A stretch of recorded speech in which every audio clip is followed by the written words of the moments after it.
now start this event.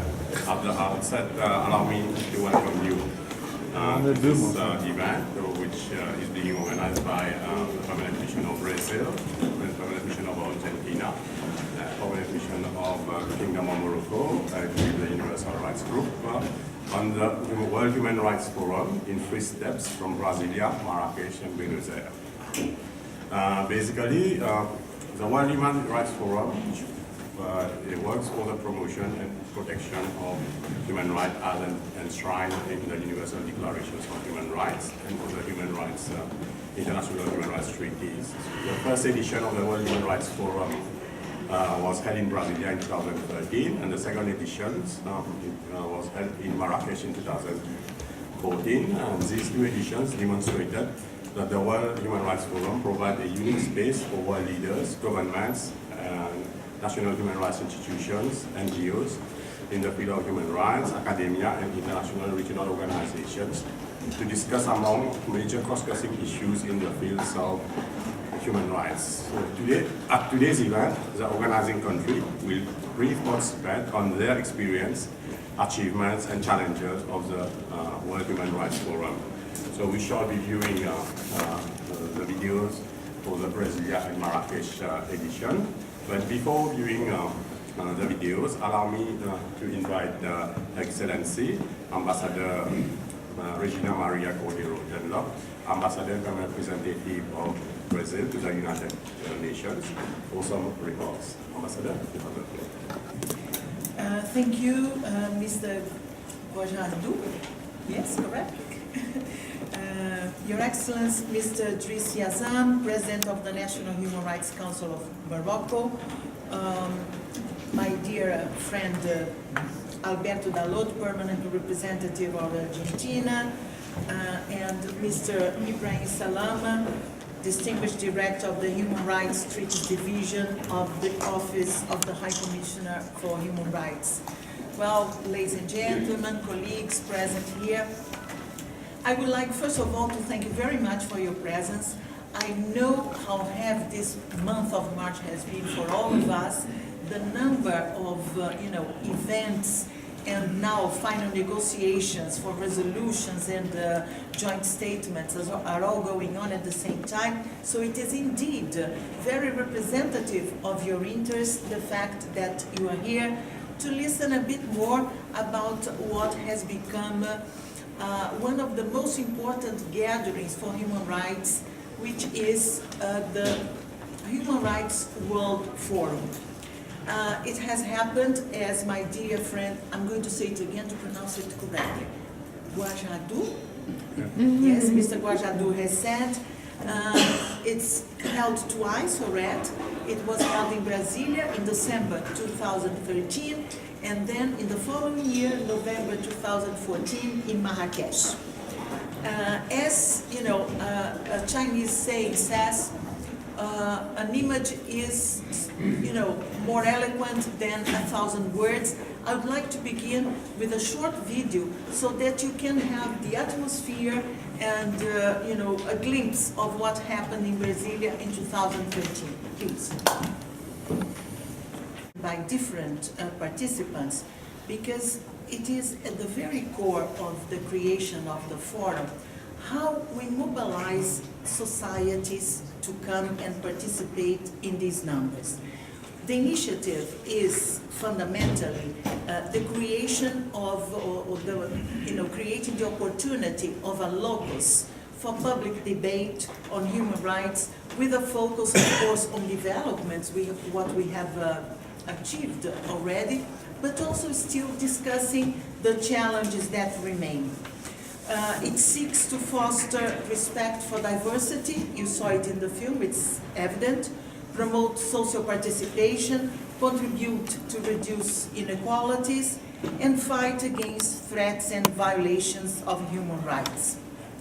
In its first edition in Brasilia, the forum was attended by over 10,000 people from more than 70 countries. The forum had the participation of senior government officials, national human rights institutions, members of parliament, judges, representatives of the Office of the High Commissioner for Human Rights here in Geneva, a wide spectrum of participation, both national, regional and international.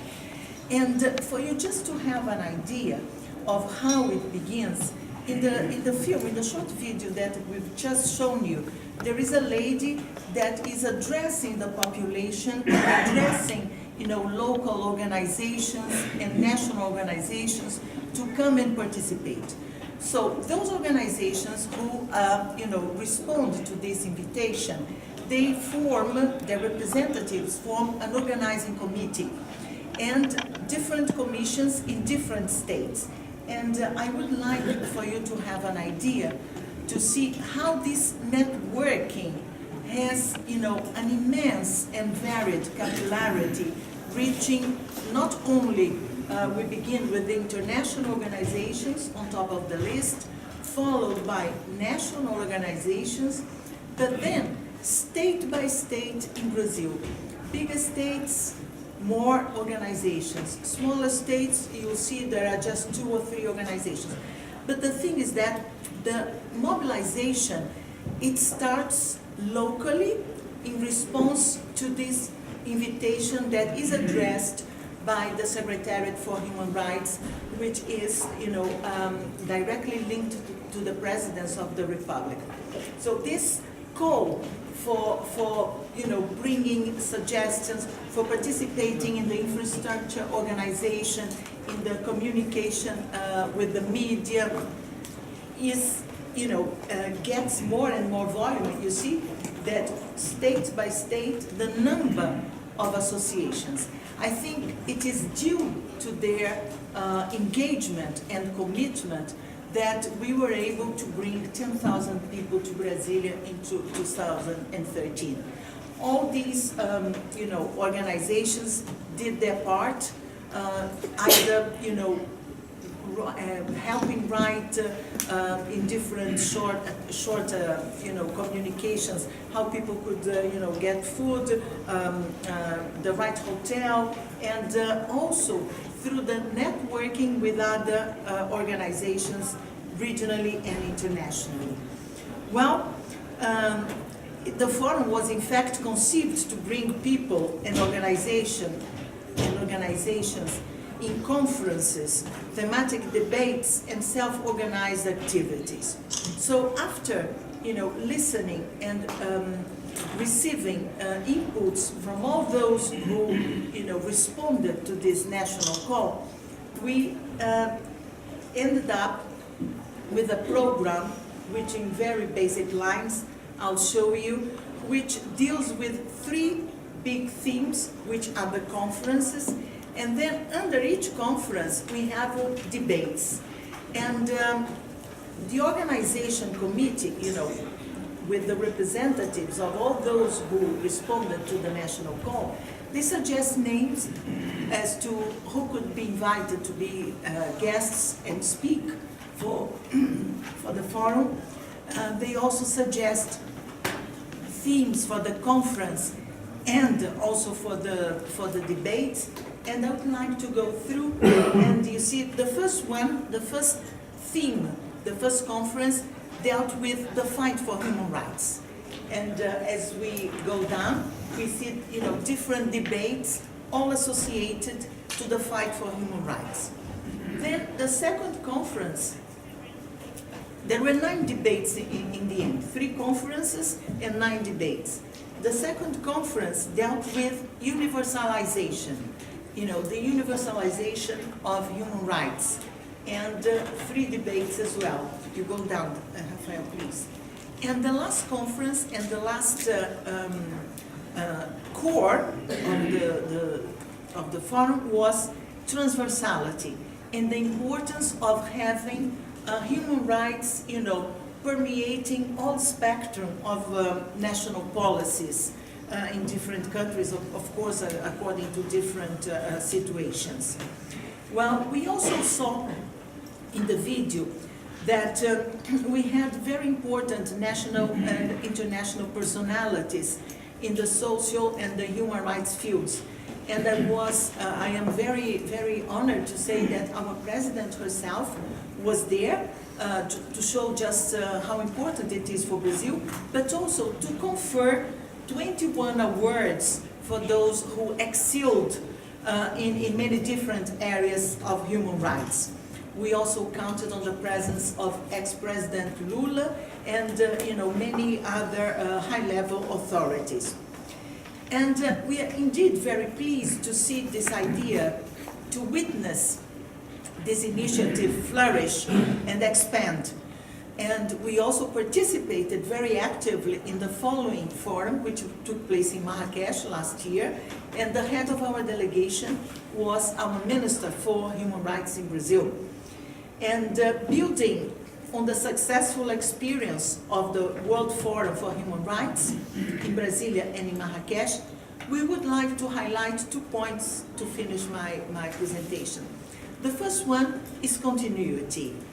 We would very much appreciate and invite you all to think about the continuity of the forum for all that we've managed in terms of social mobilization, the results of which serve as inputs for national policies, for debates in other countries, here in the Human Rights Council.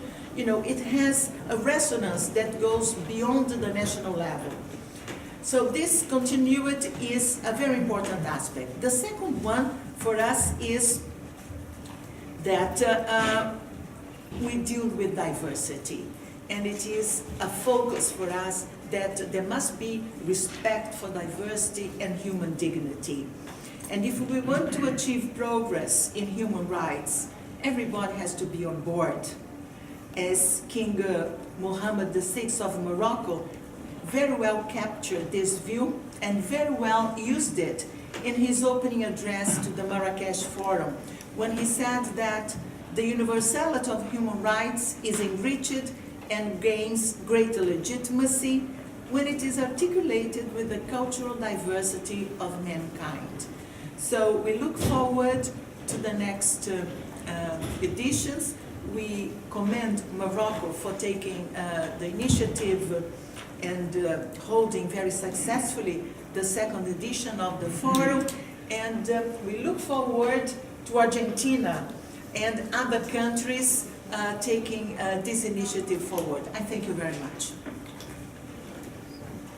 Thank you, Excellency, for that exhaustive presentations. And we take it from the Brasilia edition about the issue of inequalities, violations of human rights and human rights development, discussion, and also the issue of social mobilizations. Ladies and gentlemen, there's a slight change in our program because one of our panelists will have leave a bit early. So before traveling to Africa, allow me to invite Ambassador Dalotto for his presentation on the next World Human Rights Forum, scheduled to be held in Buenos Aires. Excellency, you have the floor.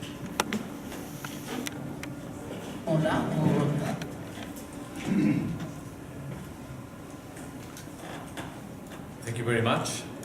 Good evening to everyone. And thank you very much to the Mission of Morocco, to Brasilia and Regina for including Argentina in this side event today here in this Pan-Nation.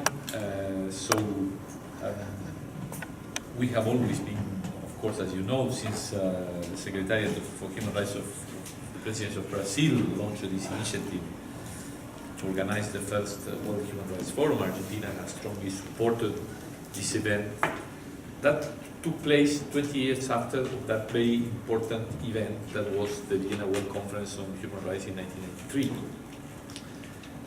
Since then, and maybe before almost, starting this process of increasing human rights world conscious, but mostly since the 80s and the 90s, human rights have become center stage in international relations. We have witnessed the celebration of numerous treaties and conventions all along these last 3 decades that have strengthened the international human rights law.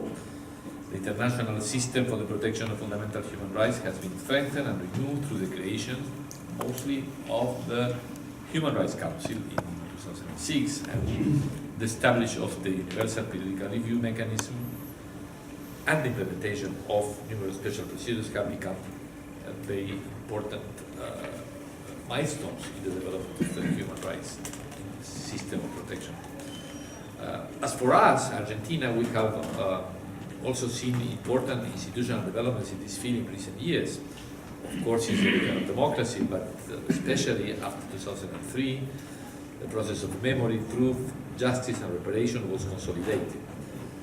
With strong determination to respond to violations of human rights during state terrorism, Argentina has promoted, first of all, the annulment of all the laws of impunity that were approved before, and we have prosecuted those that were responsible for crimes against humanity, while continuing the search for the identity of children who were appropriated during the time of the dictatorship. Argentina has been working successfully in a strategy to strengthen the promotion and protection of human rights as a state policy, which is clearly reflected in our foreign policy. This strategy included the adoption of a series of measures that continuously expanded people's rights, and increased social inclusion in the country.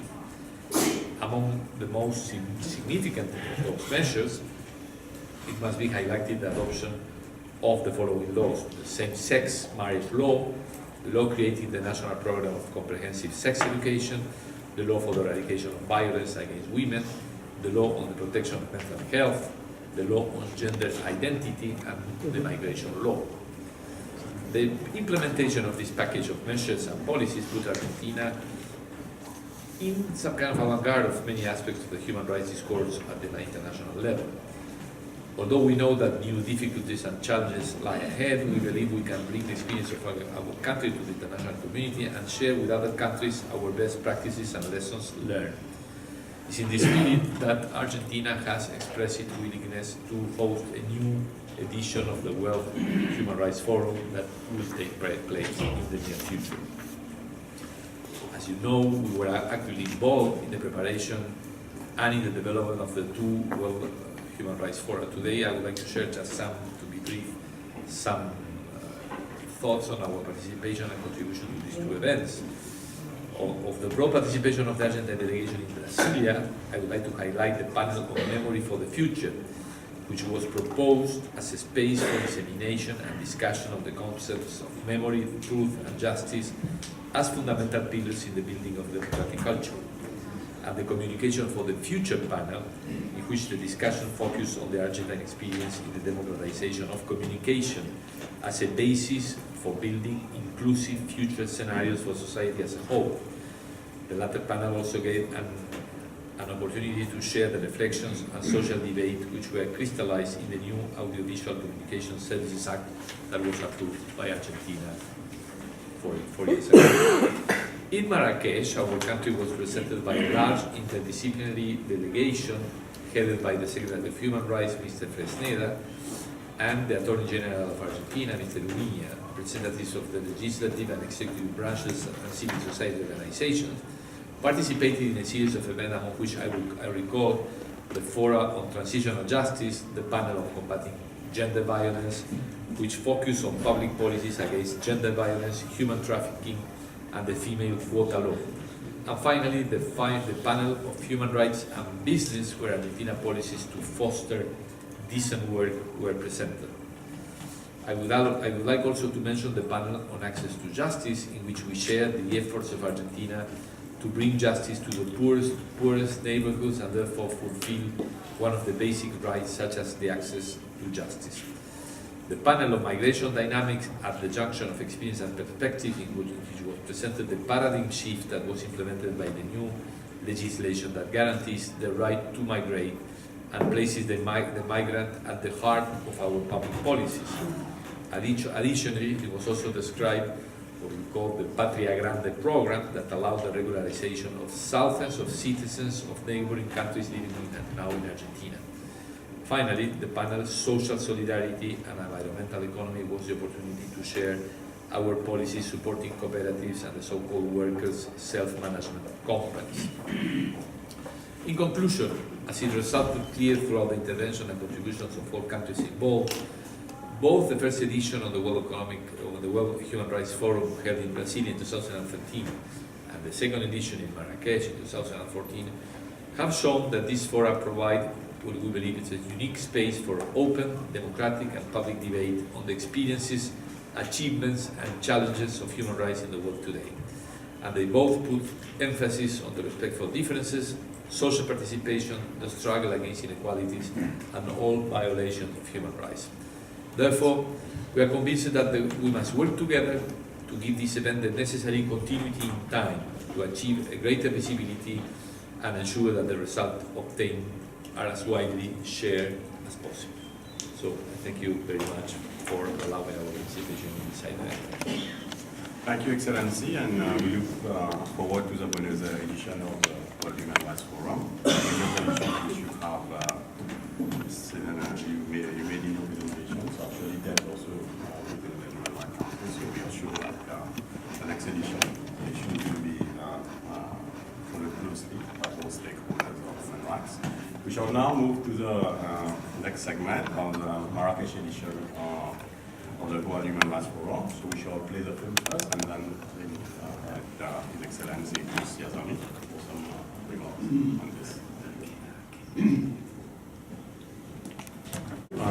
It was quite an impressive event in Morocco in terms of organization. So without much ado, allow me to invite His Excellency Mr. Brasilia-Marrakech, President of the National Human Rights Council of Morocco, to make his presentation about the Marrakech edition of the World Human Rights Forum. Excellency, you have the floor. Merci, Monsieur le Président, Excellences, Mesdames et Messieurs, Monsieur le représentant du commissariat, mon cher Brahim. Merci de votre présence ici pour cette présentation d'un moment qui a été, en tout cas pour nous au Maroc, dans sa préparation, son déroulement, un moment très important. J'aimerais d'abord dire que demain, à Tunis, s'ouvre le Forum social mondial. Une initiative que le Brésil avait prise il y a plus de 10 ans et qui aujourd'hui est devenue un rendez-vous incontournable d'une partie de l'humanité en marche. Et c'est avec cette idée en tête que nous avons participé en ce qui nous concerne à l'invitation du gouvernement du Brésil à la première édition du Forum mondial et que nous avons présenté notre candidature et que le gouvernement d'Argentine et du Brésil nous ont soutenus dans cette candidature. Pour nous, au Maroc, 20 ans après la conférence de Vienne, qui était en 1993 la première conférence mondiale des droits de l'homme, cette initiative du Brésil était une initiative essentielle et importante parce qu'entre la conférence de Vienne et aujourd'hui, le monde a changé, les droits de l'homme ont changé et les acteurs ont changé. Qu'est-ce qui a changé depuis 1993 et qui nous a inspiré dans l'organisation de ce forum, après le Brésil? C'est d'une part que le mouvement des droits de l'homme a connu un mouvement d'universalisation et de mondialisation continue.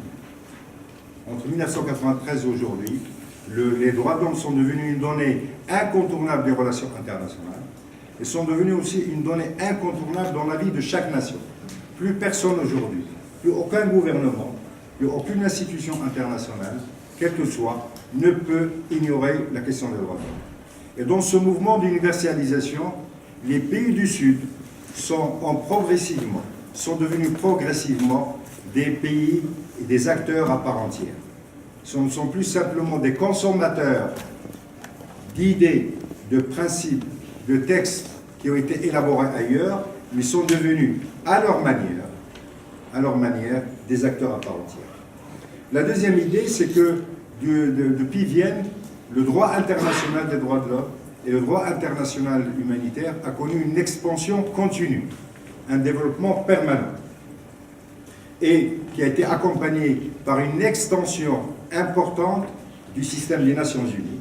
Et mon ami Ibrahim Salam pourra en dire un mot. C'est depuis entre juin 1993 et aujourd'hui, 2 conventions internationales nouvelles ont été adoptées, plus de 7 protocoles facultatifs ont été aussi adoptés, et que donc le système des Nations Unies s'est étendu, s'est amplifié. 29 procédures spéciales ont été mises en œuvre entre-temps. Et enfin, il y a eu le Conseil des droits de l'homme qui a remplacé la Commission des droits de l'homme. Il y a eu aussi le système de l'examen périodique universel qui est devenu aussi un nouvel instrument de promotion et de défense des droits de l'homme auquel tous les États sont membres du Conseil sont soumis. Entre-temps, depuis 1993, depuis la conférence de Vienne, des instruments régionaux sont apparus aussi. Des instruments régionaux de protection des droits de l'homme et qui ont montré leur utilité importante. La jurisprudence, par exemple, de la Cour interaméricaine des droits de l'homme est devenue un élément essentiel d'inspiration pour les pays d'Amérique latine et du Sud, mais au-delà des Amériques, la jurisprudence de la Cour interaméricaine des droits de l'homme est devenue aujourd'hui, au niveau mondial, une source d'inspiration, une source d'encouragement. Aujourd'hui même, malgré toutes nos réserves, il y a une discussion sur une Cour arabe des droits de l'homme. Je dis bien malgré, en tout cas, toutes les réserves qu'exprime pour sa part le Conseil national des droits de l'homme. Depuis Vienne, 1993, les institutions nationales des droits de l'homme, dont le Conseil national des droits de l'homme, sont devenus un acteur important. À Vienne, il y avait moins de 10 institutions nationales des droits de l'homme. Aujourd'hui, le nombre des institutions nationales dépasse la centaine, et même les pays démocratiques les plus avancés sont invités par le Haut Commissariat et par le Conseil des droits de l'homme à créer des institutions nationales. Aujourd'hui, il y a un réseau international des institutions nationales, le CIC, il y a un réseau africain, un réseau Asie-Pacifique, un réseau francophone, et c'est un dialogue euro-arabe des institutions nationales, un dialogue en train d'émerger entre les institutions nationales du monde arabe et d'Amérique du Sud, qui a déjà eu lieu, qui a déjà connu 2 éditions. Donc les institutions nationales, aujourd'hui, ont aussi la parole au Conseil des droits de l'homme à part entière. Et donc c'est un nouvel acteur qui a émergé. Et l'autre élément essentiel et évident, c'est l'accroissement des ONG internationales, régionales, nationales. Elles sont devenues un acteur essentiel, important, qui connaît beaucoup de difficultés, mais qui ne peut être ignoré, dont la voix ne peut être ignorée. Depuis Vienne à aujourd'hui, comme cela a été souligné dès l'ouverture du premier forum au Brésil, de nouvelles problématiques ont émergé. Il y a de nouvelles problématiques des droits de l'homme sur lesquelles nous devons réfléchir. Nous devons réfléchir aujourd'hui sur les immigrations.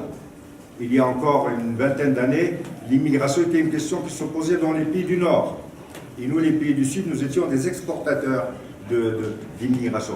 Aujourd'hui, en Argentine, comme au Maroc, il faut avoir une politique de l'immigration parce que nous sommes devenus à notre tour des pays d'immigration. Il y a 20 ans, les questions d'environnement étaient totalement ignorées. Il y a 20 ans, même s'ils étaient discutés, la question des droits économiques, socio-culturels, la question de l'égalité et de la justice sociale n'était pas à l'agenda. Il y a 20 ans, on ne discutait pas des entreprises et des droits de l'homme. Aujourd'hui, il y a un débat permanent sur ces questions. Donc il y a de plus en plus, il y a 20 ans, nous ne discutions pas de des questions essentielles qui sont ceux de la diversité, du pluralisme. Comment gérer de manière pacifique le pluralisme au nord comme au sud étaient des questions importantes. Donc il y a de nouvelles problématiques. Et enfin, nous sommes dans un monde totalement globalisé et totalement connecté. Aujourd'hui, on ne peut pas censurer les idées, on ne peut pas censurer les vérités, on ne peut pas censurer les violations. Tout se sait parce que nous sommes dans un monde connecté et c'est une bonne chose.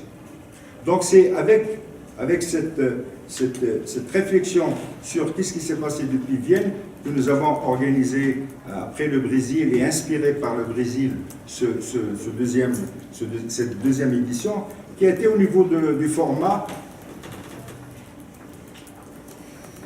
bien sûr avec 2 moments, la séance d'ouverture et la séance de clôture, mais entre ces 2 moments, plus de 200 activités. 200 activités de toutes sortes.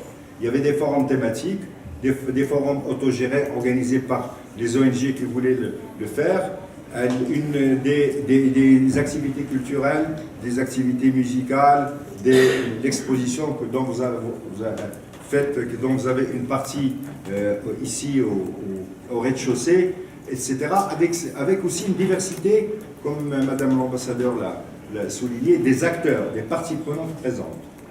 Les ONG, les gouvernements, les institutions nationales, le système des Nations Unies, les agences des Nations Unies et de manière diverse.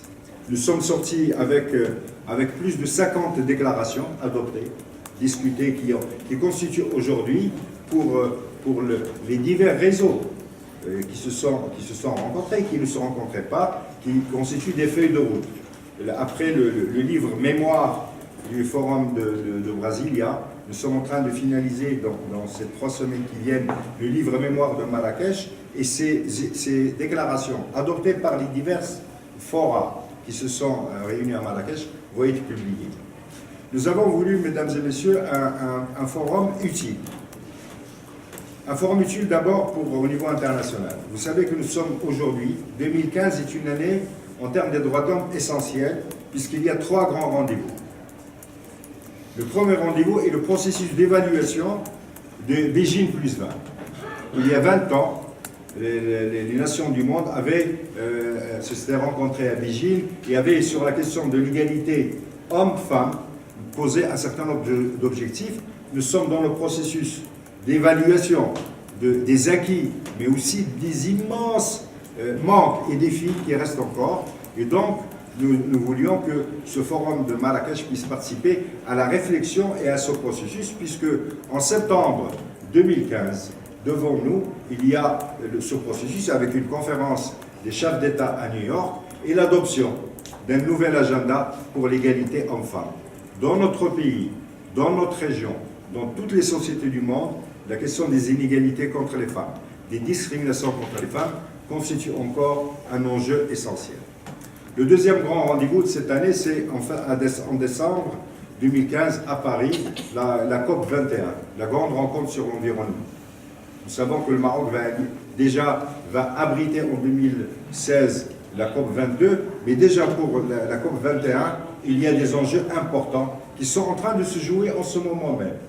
Je reviens des États-Unis par exemple, et aux États-Unis en ce moment, il y a une discussion entre la Maison-Blanche et un certain nombre de lobbies pour savoir quelle va être par exemple la position des États-Unis concernant un certain nombre de décisions en matière d'environnement. C'est une question qui nous engage tous. Et enfin, il y a tout le processus de définition des objectifs pour le développement post-2015, avec là aussi la question et l'interrogation qui n'est pas encore tranchée en ce moment, de comment mettre les droits de l'homme au cœur des objectifs pour le développement post-2015.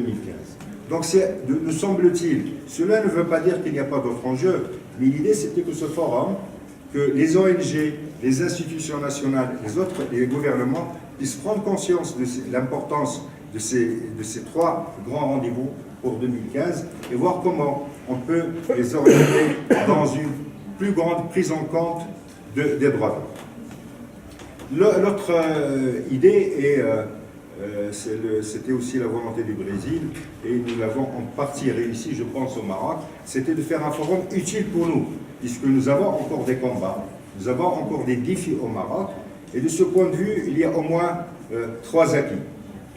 Le premier acquis, ça a été le dépôt des instruments de ratification du protocole optionnel de la Convention contre la torture, ce qui veut dire que le gouvernement marocain, et c'est un résultat direct du forum en ce qui nous concerne, cela veut dire que dans l'année d'ici décembre 2015, le gouvernement du Maroc doit mettre en place un mécanisme national de prévention des mauvais traitements et de la torture, ce qui constitue pour nous un acquis important.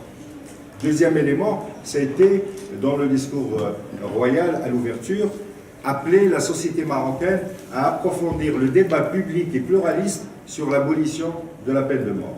Dans notre société, comme dans notre région, il y a des débats sociaux très aigus sur une question comme l'abolition de la peine de mort, et donc il y a l'appel à discuter, à confronter les arguments de manière pluraliste et de manière pacifique.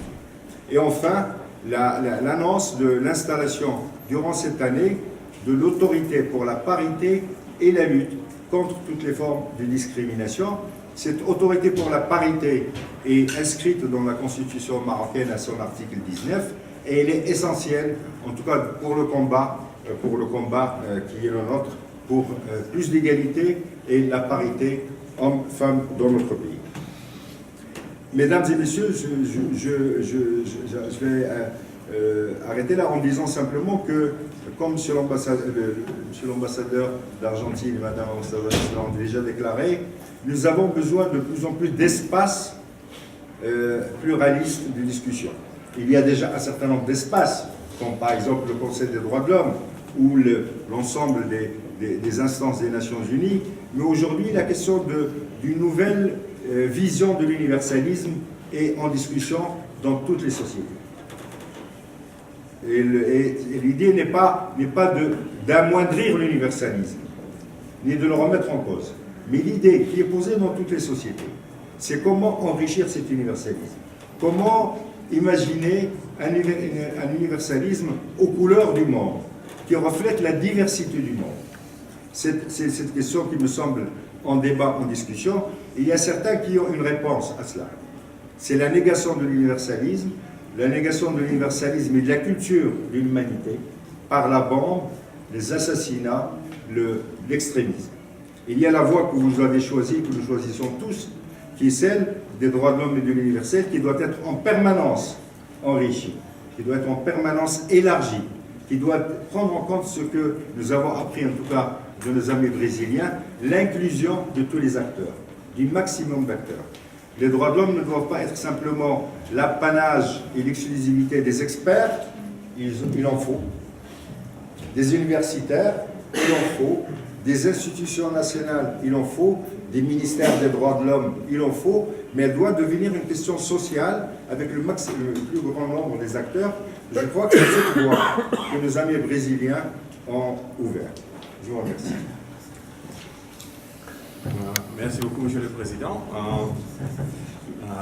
Allow me now to pass the floor to our last panelist, a distinguished figure in the world of human rights, Dr. Ibrahim Salama, Director of Human Rights Treaty Divisions of the Office of the High Commissioner for Human Rights. Dr. Salama. Thank you very much, Subhash. I followed the Forum of Brazil, and I was privileged to be in Marrakech representing the High Commissioner for Human Rights. I was there as a deeply excited observer who learned a lot.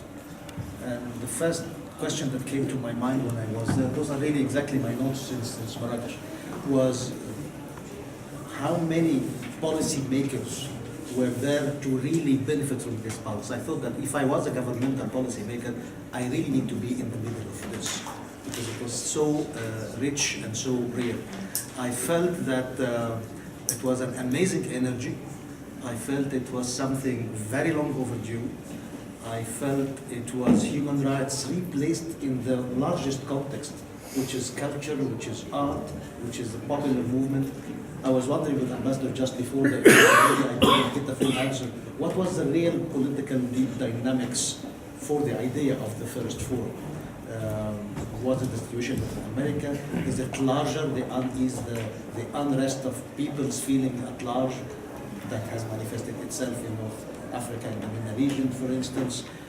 Because if I was a historian, I would look at Brazil to be the third historical major transformation. The first one is the UDHR itself, the beginning of the movement. The second one being Vienna, the establishment of the office as a tool for all states. And the third one is the birth of the movement. So I think on behalf of the office and my personal feeling as well, I think we owe a lot to Brazil and to Morocco and to Argentina to have started this. I think in the history of the human rights movement, this is the beginning of the birth of the missing actor. My personal dream, and don't quote me on this please, of human rights context is really something like a tripartite presentation, where the civil society voice is structurally integrated in at least the preparation, if not in the decision. National institutions, as you just mentioned, my good friend Idris, the new actors who emerged in the past 2 decades, and I think this is really the beginning of the birth of the third actor, in a way. Now, Having said this,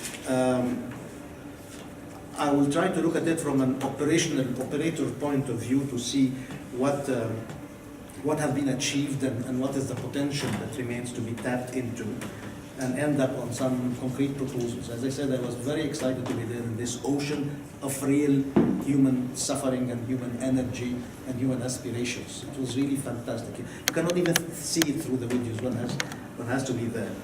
My two main questions in mind, motivating my again personal observations, are what happens the day after? What is it that concretely gained, and how can this be built on to move from a manifestation, an event, into a process? Very quickly, bullet forms. I think what has been achieved is four things. The widening of the democratic space, really listening to the voice of the people. Even governments who were not there, I hope there has been enough curiosity on their sides to really look at this, because never before people's voice, in whose name the whole charter, we the peoples of the United Nations, has been drafted, the very first sentence of the charter, are being listened to in this massive way.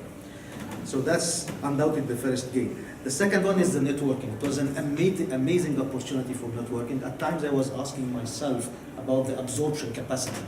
I, for one, wanted to be at least in 10 places at the same time, and this was every day and every hour of the. There has been so many interesting things.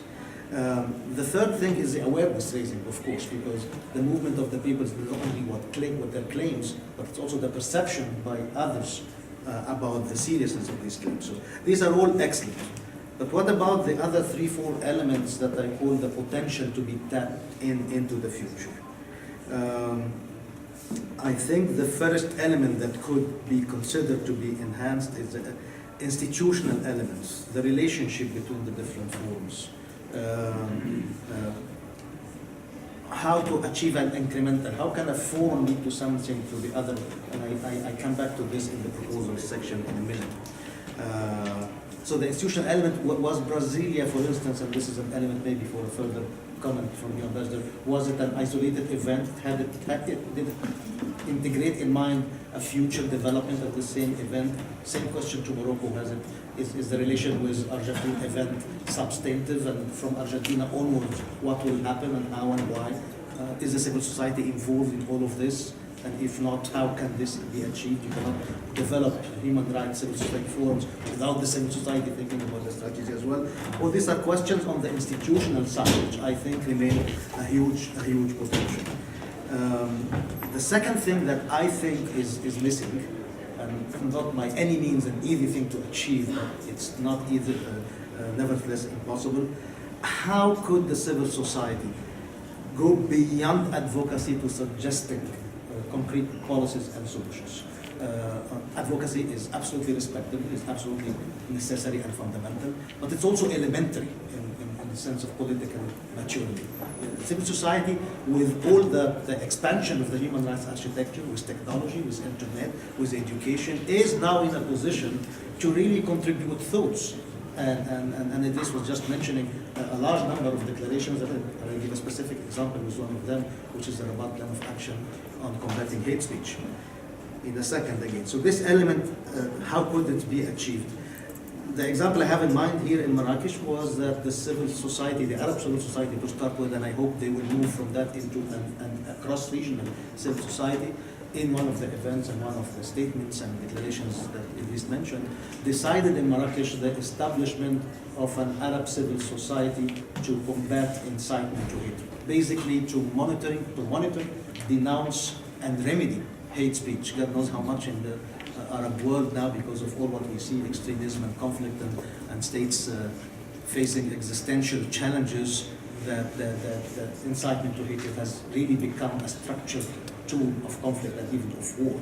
So they feel this and they're moving with it. As we speak now, they're trying to finalize something to announce it shortly. So this is something really concrete. But I mean, I don't know how many other examples. I'm sure there has been other examples, but the density of the event didn't allow me even to monitor how much of this is being done. Again, Rabat is a perfect example not only for civil society coming together to send a message, they have contributed to the production of the laws. And here what jumps to my mind and really remained vividly in my memory in the speech of His Majesty King Mohammed VI was two things. And I think one of them is a great achievement of this event, because it's when you see the diversity in action that you realize that human rights cannot be monotonous. And there can be no contradiction between the universality of human rights and the diversity. And honestly, my personal feeling, I open a bracket to say that I would have loved that paragraph 5 of the VDPD, the mantra of human rights, instead of speaking about religious and cultural particularities, would have used the term diversity. Because particularities lend themselves to something negative, to something that is reducteur, reductive. But diversity adds something. And this is exactly what His Majesty said when he mentioned that the universality of human rights can only be enriched by the different cultures. Cultures can add to the universality of human rights and cannot subtract from it. So I find that this really resolves the whole dilemma that's much more ideological, I would say, than anything else. And the second notion that he mentioned in his speech that was very striking in my view was that the world, the civil society needs to move from consumer or sufferer of the standards and the norms into producing these norms as well. And this brings to my mind what role can they play in the sense of suggesting solutions to states. My three concrete suggestions here are as follows. I think that it would be worthwhile considering guidelines for the preparations of these events. I know how challenging preparing each event is, but I know also that many of these challenges are kind of common. So building on the lessons learned from Brazil to Marrakech and in preparation for Argentina, I don't know if this exercise has taken place. And if not, it should take place at one point of time. And the idea is to lead, and this is my second proposal, I don't think such a forum, and benefiting from it, I was lucky to be there, but all those governments who were not there and decision makers, I think it would be extremely useful if within the parameters of structuring such a forum, there will be the aim of leading to practices, suggestions, policy recommendations that could be compiled by somebody, maybe the country that hosts the event, maybe the Office of the High Commissioner, provided we have the resources to do it. I have to be correct, otherwise my colleagues would kill me if I'm suggesting something else that we can do. God knows how little we can do more.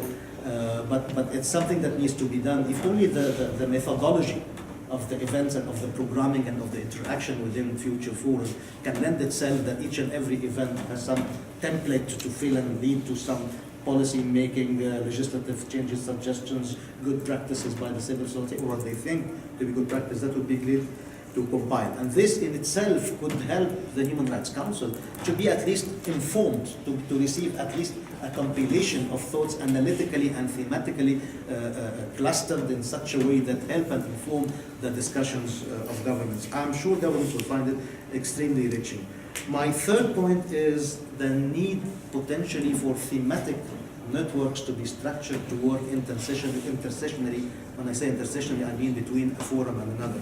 Please mention the World Social Forum, which is another question mark. What's the relationship between Social Forum and Human Rights Forum? Because there is a negative implication, as if the social movement is away from the human rights movement. If we are fighting at the UN level system, and even within each and every government, to mainstream human rights, to become at the center of governance, how come the civil society falls into the trap by having two different tracks, social movement forum, different from the human rights forum? It's all one and the same.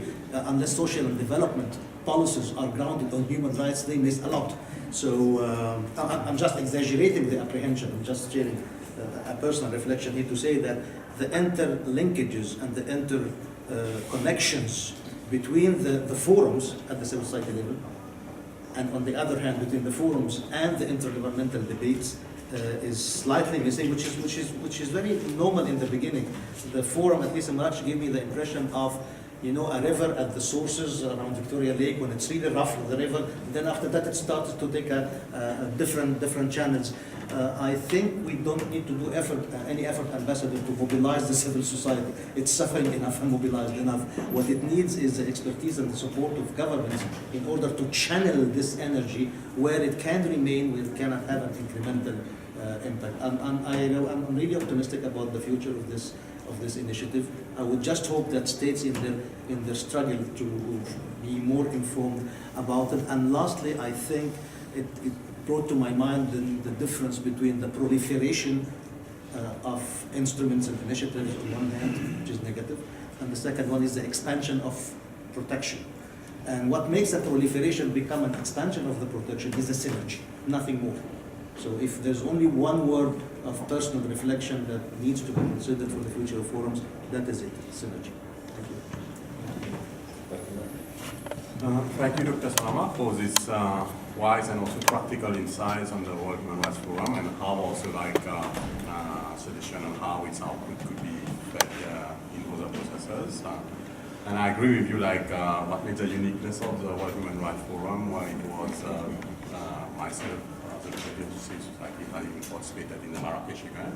What I took from the Marrakech event was basically it was a people-centered forum on human rights, where major of the discussion were basically led by individuals and not by countries, and this is within the spirit and letter of the Charter of the United Nations, which about we are the people, and also all these various the inclusiveness of the forum itself, with representative of private sector, parliamentarians. I was in a panel where parliamentarians were exactly talking about the issue of incitement to religious hatred, and to bring all this crowd together so that you have a platform where it's everyone dealing with human rights or involved in activities with human rights, but also like for example the private sector, which is sometimes very aware of human rights, but which have been involved in these events, can provide a way forward. Of importance also what I see is also the issue of coherence, as you rightly mentioned, on the outcome of the World Human Rights Forums with other forums. For example, His Excellency, the President of the Council of Morocco has indicated the issue of migration was one of the big issues in the Marrakech edition. But also how do this fed into another forum, which is called the Global Forum on Migrations and Development. You have mentioned the Social Forum, and Dr. Salama has mentioned it. So these are issues which basically needs reflection, and also to have this practical outcome of the output of the World Human Rights Forum, so that it strengthens human rights architecture at the national, also international level. So before giving the floor to the participants, allow me to invite His Excellency Ambassador Lenlop for the question which I think Dr. Salama has asked you, and also Idris, to comment about the origins of the World Human Rights and what are the real dynamics behind that. So, Excellency, you have it. Thank you very much. When I deliberately showed you a long list of organizations that were asked or volunteered after being, mobilized to participate, when I decided to show you, that was exactly thinking of one of the hints that you gave us here. That is, there is a call from the structure of the government, the Secretariat of Human Rights, of course, 20 years of Vienna and now 20 years of Beijing will have the same kind of call internally. But it is important for us to realize that some of those organizations are very local indeed, and they are mobilized to participate in a wider engagement, which gives them the opportunity to construct this networking you mentioned, sub-regionally, regionally, and on a national level, if they cannot engage on an international level, sometimes due to lack of people, difficulty with languages, and so on and so forth. But it will certainly, give them a more robust performance locally.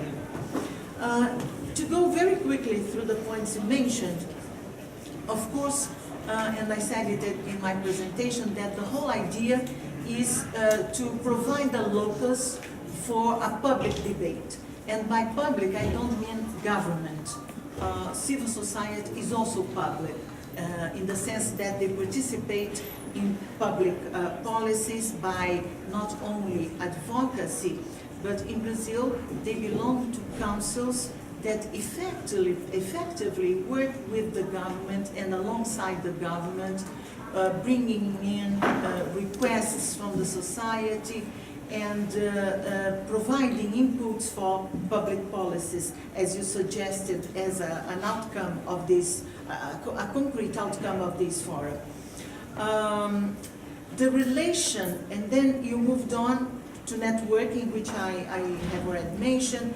The awareness, the perception, of course, comes from the engagement of all these organizations into something wider and in a more substantive discussion than they actually have in their, everyday local lives. The institutionally possibility of relation between fora is exactly there, because you not only provide the core of discussions and the thematic debates that fill in all these core structures, but through the arrangements, we called it self-organized events in the margin of the main structure of the conference. They provide for this possibility of enlargement and increase of networking within the different groups participating. You also coincided, as I mentioned, the diversity point in King Mohammed VI's speech. So it is the opportunity also in this space that is created for the debate, but the possibility of a very harmonious being together and discussing together.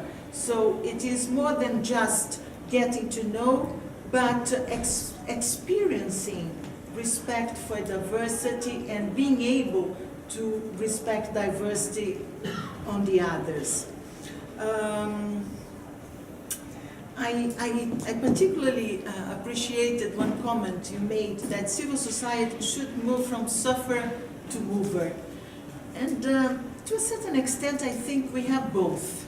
It is a tension, I think, of bringing in what you call suffering, bringing in requests and demands from different perspectives, but also already a mover of things. At least in Brazil, for sure, they are very on the move mood, I would say. The guidelines for the preparation of these events. Of course, we would be willing to engage in the preparation of maybe something very general. But when I insisted on the mobilization in the case of Brazil, it was because it didn't exactly follow any particular guideline.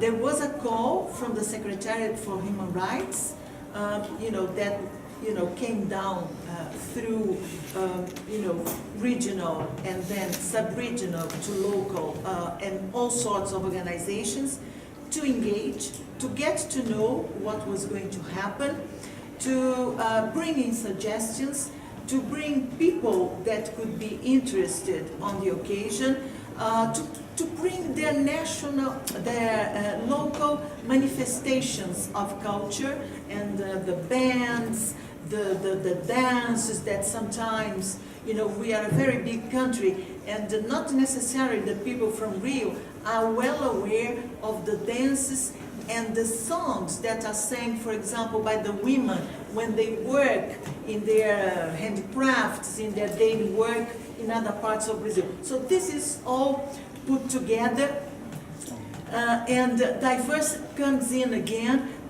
even on national terms, in bringing this awareness of the other. I think, yes, finally, your last comment on compiling suggestions that pop up in the events and maybe bringing them to the Human Rights Council. I think this would be, a fantastic possibility, because events that bring together more than 10,000 people, more than 200 events in the margins, more than 70 different countries participating, I think they are worth the attention of the Human Rights Council. I thank you. Thank you, Excellency. I shall now invite His Excellency Mr. Yazami for some comments on Mr. Salama's remarks. Merci. Moi, je pense que le docteur Salama, comme d'habitude, parce que j'ai eu plusieurs occasions de faire des excès de lui, a trouvé l'interrogation essentielle qui est celle de comment passer d'un event à un processus. Comment institutionnaliser une nouvelle dynamique qui est en train de s'ouvrir. Et je crois, Brahim, que nous avons cette difficulté dans la préparation, nous avons essayé de l'adresser, mais qu'elle est encore devant nous.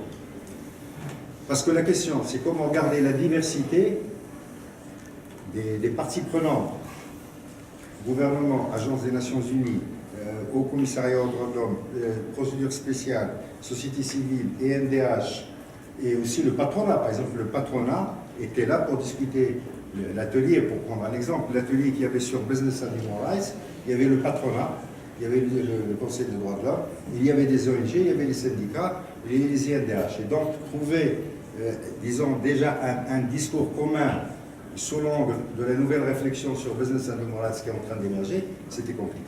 Donc, c'est comment garder la diversité et aller vers des résultats. C'est pour ça la raison pour laquelle nous, en tout cas, entre le Brésil et Marrakech, nous avons mis en place un conseil scientifique. L'idée, c'était de mettre en place un lieu, disons, de mise en perspective qui réunisse et la société civile internationale et marocaine. Et il y avait quelqu'un qui représentait le Haut Commissariat et le gouvernement marocain, puisqu'il y avait la délégation interministérielle des droits de l'homme, qui est une structure spécifique au Maroc, comme c'est différent un secrétariat d'État au ministère des droits de l'homme, et des chercheurs qui sont venus pour nous aider à réfléchir. Très concrètement, nous allons réunir d'ici la fin du mois de mai ce conseil scientifique et des ONG internationales. L'idée, c'est de le réunir encore pour faire le bilan et qu'ils deviennent, le Brésil et l'Argentine sont membres de ce conseil scientifique et qu'ils deviennent un lieu d'élaboration. Nous faisons une séance de la société civile marocaine pour tirer le bilan ensemble, puisqu'il y a eu 2 forums nationaux de préparation. On ne pouvait pas réunir toute la société civile marocaine, mais nos amis brésiliens insistaient énormément sur cette idée qui est de l'inclusion. Inclusion. Et donc, nous allons réunir une sorte de forum national de bilan.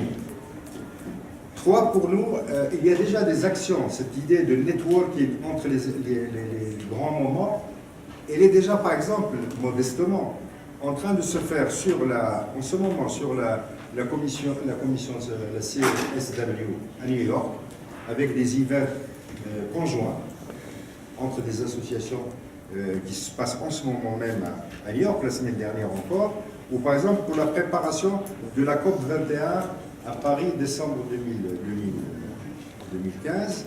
Il y a par exemple, et c'est là où il faut savoir qu'une partie des acteurs de la société civile ou même institutionnelle sont en même temps dans le forum social et dans le forum mondial. Et je sais que par exemple la Tunis, après-demain, il y a une réunion sur l'environnement qui rassemble une partie de ceux qui étaient à Marrakech et ceux qui étaient dans la dynamique de la société civile dans le forum social.